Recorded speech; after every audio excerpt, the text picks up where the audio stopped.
শিক্ষার্থী বন্ধুরা, আসসালামু আলাইকুম। সবাইকে স্বাগতম আসাদ এডুকেয়ারে। এই ভিডিওতে আমরা আলোচনা করব সবার একটা কাঙ্ক্ষিত কোশ্চেন, সাবজেক্ট ম্যাপিং সম্পর্কে। আমরা সবাই নামটি শুনেছি, কিন্তু অনেকেই আমরা জানি না সাবজেক্ট ম্যাপিং কিভাবে করা হয়, কিভাবে পরীক্ষা না নিয়েই একটা সাবজেক্টের উপর বেসড করে রেজাল্ট দেওয়া হয়। তো এই ভিডিওতে আমরা সাবজেক্ট ম্যাপিং সম্পর্কে ডিটেইলস আলোচনা করব। তো সবাইকে স্বাগতম জানিয়ে শুরু করছি। তো চলো শুরু করা যাক। আজকের এই ভিডিওটি প্রেজেন্ট করতেছি আমি আসাদ এডুকেয়ারের পক্ষ থেকে, মোহাম্মদ আসাদুল ইসলাম। পড়াশোনা বিএসসি কমপ্লিট করেছি computer science and engineering, Haji Mohammad Danesh বিজ্ঞান ও প্রযুক্তি বিশ্ববিদ্যালয়, দিনাজপুর থেকে। তো চলো আমরা মূল টপিকসে প্রবেশ করি।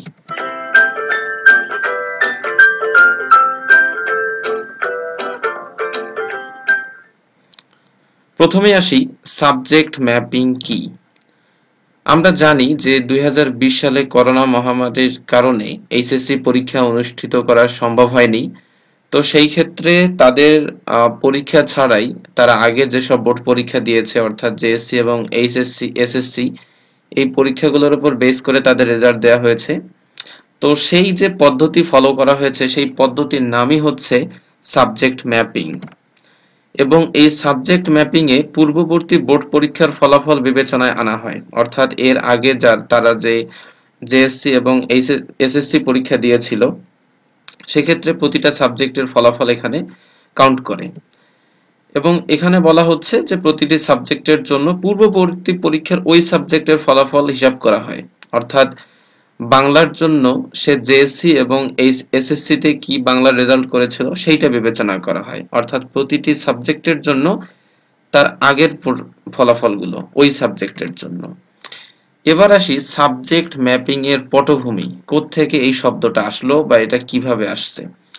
আমরা জানি করোনা মহামারীর কারণে 2020 সালের এইচএসসি পরীক্ষা বিলম্ব হচ্ছিল। মানুষের মধ্যে তখন সচেতনতা কম ছিল এবং জনমনে এই রোগটা আক্রান্ত হওয়ার প্রবণতা বা আশঙ্কা সব থেকে বেশি ছিল। তাই বাংলাদেশ সরকারের মাননীয় শিক্ষামন্ত্রী পরীক্ষা ছাড়াই পরবর্তীতে ফলাফল দেওয়ার ঘোষণা দেন, যাকে আমরা সবাই অটোপাস বলে জানি। যার কারণে 2020 সালের এইচএসসি পরীক্ষা হয়নি। এবং সেক্ষেত্রে পরীক্ষা ছাড়া যেহেতু রেজাল্টের প্রসেসটা সেবার প্রথম ছিল, যার কারণে ফলাফল দেওয়ার জন্য তার আগের যেসব পরীক্ষা দিয়েছিল বা রেজাল্টগুলো, সেগুলো পর্যালোচনা করার প্রয়োজন পড়ে। যেমন বাংলার জন্য জেএসসি এবং এইচএসসি তে বাংলায় যে ফলাফল হয়েছিল তা বিবেচনা করার দরকার হয়। আবার যদি আমরা বলি যে ইংরেজিতে কি ফলাফল আসবে, তাহলে দেখতে হবে সে জেএসসি এবং এসএসসি তে ইংলিশে কি ফলাফল করেছিল সেইটা। তাহলে এখান থেকেই মূলত সাবজেক্ট ম্যাপিং এর ধারণাটা চলে আসে।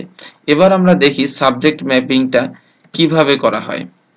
সাবজেক্ট ম্যাপিং করা হয় যেভাবে, তার প্রথমে আমরা দেখে নেই এইচএসসি আবশ্যিক।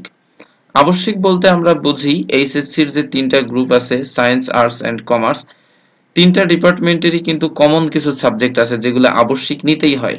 যেমন বাংলা, ইংরেজি এবং আইসিটি। এই সাবজেক্টগুলোর মার্কস কিভাবে দেয় আমরা একটু দেখব।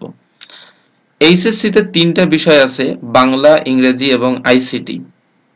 তো এক্ষেত্রে বাংলা বিষয়ের উপর যে মার্কসটা দেওয়া হবে, তার জেএসসি তে সে বাংলায় যে মার্কসটা পেয়েছিল তার 25% এখানে কাউন্ট হবে, এবং এসএসসি তে যত মার্কস পেয়েছিল তার 75% কাউন্ট হবে। দেন জেএসসি এবং এসএসসি এই দুইটা মার্কস যোগ করে এইচএসসি এর মার্কসটা পাবে। অর্থাৎ জেএসসি তে যদি 25% করে যদি সেখানে 20 আসে, আর এসএসসি তে 75% করে যদি 70 আসে, তাহলে টোটাল 90 মার্কস সে বাংলাতে পাবে। এভাবে কাউন্ট হবে। এভাবে ইংরেজির ক্ষেত্রেও সে জেএসসির ইংরেজি 25% এবং এসএসসির 75% কাউন্ট হবে। আইসিটির ক্ষেত্রেও তাই, জেএসসি তে সে যত মার্কস পেয়েছে আইসিটির তার 25% এবং এসএসসি তে যত পেয়েছে তার 75% যোগ হয়েছে। এই তিনটা সাবজেক্টের ফলাফল মূলত এভাবে দেয়া হয়।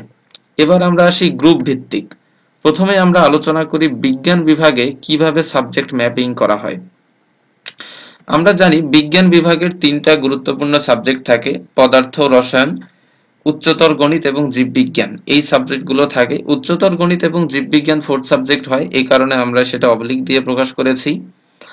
তো এই ক্ষেত্রে করা হয় কি, জেএসসি তে তো আর পদার্থ, রসায়ন বা উচ্চতর গণিত ছিল না, বা সেখানে জীববিজ্ঞান আলাদাভাবে ছিল না। সেই ক্ষেত্রে এই তিনটা সাবজেক্টের জেএসসি থেকে কিভাবে মার্কস নেওয়া হয়, তা হচ্ছে গণিত এবং বিজ্ঞান বিষয়ের মোট যে নম্বরটা হয় সেটাকে গড় করতে হয়। অর্থাৎ জেএসসি তে গণিতে একটা মার্কস পেয়েছে, বিজ্ঞানে একটা মার্কস পেয়েছে, দেন এই দুইটা মার্কসকে কি করতে হবে, যোগ করতে হবে। দেখা গেল যে বিজ্ঞান এবং গণিতে দুইটা মিলে যোগ করে আসছে 180। সেই নাম্বারকে যদি আমরা 2 দিয়ে ভাগ করি তাহলে হয়ে যায় 90। ওই 90 এর 25% নিতে হবে পদার্থের ক্ষেত্রেও, রসায়নের ক্ষেত্রেও, উচ্চতর গণিত এবং জীববিজ্ঞানের ক্ষেত্রেও। অর্থাৎ এক্ষেত্রে পদার্থ, রসায়ন, জীববিজ্ঞান, বায়োলজি এই চারটা সাবজেক্টেরই মার্কস একই রকম আসবে। এবং এসএসসির ক্ষেত্রে যেহেতু পদার্থ ছিল, রসায়ন ছিল, উচ্চতর গণিত ছিল, এই কারণে পদার্থের ক্ষেত্রে পদার্থের 75% নেওয়া হয়, রসায়নের 75% নেওয়া হয়, উচ্চতর গণিত এবং জীববিজ্ঞান এটার 75% করে নেওয়া হয়। দেন জেএসসির ওই 25% এবং এসএসসি 75% এই দুইটা নাম্বারকে যোগ করে এইচএসসি রেজাল্টটা দেয়া হয়। এরপরে আমরা আসি এইচএসসি ব্যবসায় শিক্ষা। ব্যবসায় শিক্ষা সাবজেক্টের ক্ষেত্রেও ঠিক একই রকম। প্রতিটা সাবজেক্টেরই যেহেতু প্রতিটা ডিপার্টমেন্টেরই যেহেতু তিনটা করে সাবজেক্ট থাকে, তিনটা বা চারটা, সেক্ষেত্রে এইচএসসির বিষয়গুলোকে আমি বিষয় 1, বিষয় 2 এবং বিষয় 3 দিয়ে প্রকাশ করেছি। যেহেতু অনেকের ফিনান্স আছে, অনেকের মার্কেটিং আছে, অনেকের অ্যাকাউন্টিং আছে, এই কারণে আমি প্রত্যেকটা সাবজেক্টের নাম আলাদা করে না দিয়ে আমি বিষয় 1, বিষয় 2 এবং বিষয় 3 দিয়েছি। এবং এক্ষেত্রে জেএসসিতে যেহেতু তাদের বিজ্ঞানটাকে গুরুত্ব দেওয়া হয় না, সেজন্য জেএসসির ক্ষেত্রে তাদের মার্কস আসবে 25%। তবে এখানে গণিত এবং বাংলাদেশ ও বিশ্ব পরিচয় সাবজেক্টটা দরকার পড়বে। অর্থাৎ গণিত এবং বাংলাদেশ ও বিশ্ব পরিচয় সাবজেক্টে টোটাল যে নাম্বারটা হবে তাকে 2 দিয়ে ভাগ করতে হবে, অর্থাৎ গড় করতে হবে। দেন ওই নাম্বারের 25% নিতে হবে চারটা সাবজেক্টের ক্ষেত্রেই। এবং এসএসসির ক্ষেত্রে ওই সাবজেক্টগুলোর আলাদা আলাদা যে সাবজেক্ট থাকে সেখানকার 75% নিতে হয়। এভাবেই মূলত এইচএসসি ব্যবসায় শিক্ষা শাখার ফলাফলটা করতে হয়, সাবজেক্ট ম্যাপিংটা। এবার আসি মানবিকে কিভাবে করা হয়। ঠিক একই রকম ব্যবসায় শিক্ষা শাখা যেভাবে করা হয়েছে এখানেও ঠিক একই রকম ভাবেই করা হয়। তিনটা সাবজেক্টের ক্ষেত্রে এসএসসিতে তিনটা সাবজেক্টেরই 75% নেওয়া হয় এবং জেএসসির গণিত এবং বাংলাদেশ ও বিশ্ব পরিচয় এই দুইটা সাবজেক্টের 25% করে নেওয়া হয়। এখন সব থেকে গুরুত্বপূর্ণ যে কোশ্চেনটা থাকে তা হচ্ছে গ্রুপ পরিবর্তন। অনেকেই তো ইন্টারে গিয়ে সায়েন্স থেকে আর্টসে যায় বা কমার্স, এই গ্রুপগুলো চেঞ্জ হয়, সেক্ষেত্রে কি হবে? সেক্ষেত্রে আমরা বিবেচনা করি, মনে করি যে এইচএসসি তে তার তিনটা বিষয় আছে। ধরো যে বিষয় 1, বিষয় 2, বিষয় 3। এটা হতে পারে ইতিহাস, হতে পারে ভূগোল, হতে পারে পৌরনীতি, হতে পারে বা অর্থনীতি, হতে পারে ফিনান্স, হতে পারে মার্কেটিং, হতে পারে যে কোনো কিছু হতে পারে। এক্ষেত্রে জেএসসি থেকে 25% মার্কস নেওয়া হবে।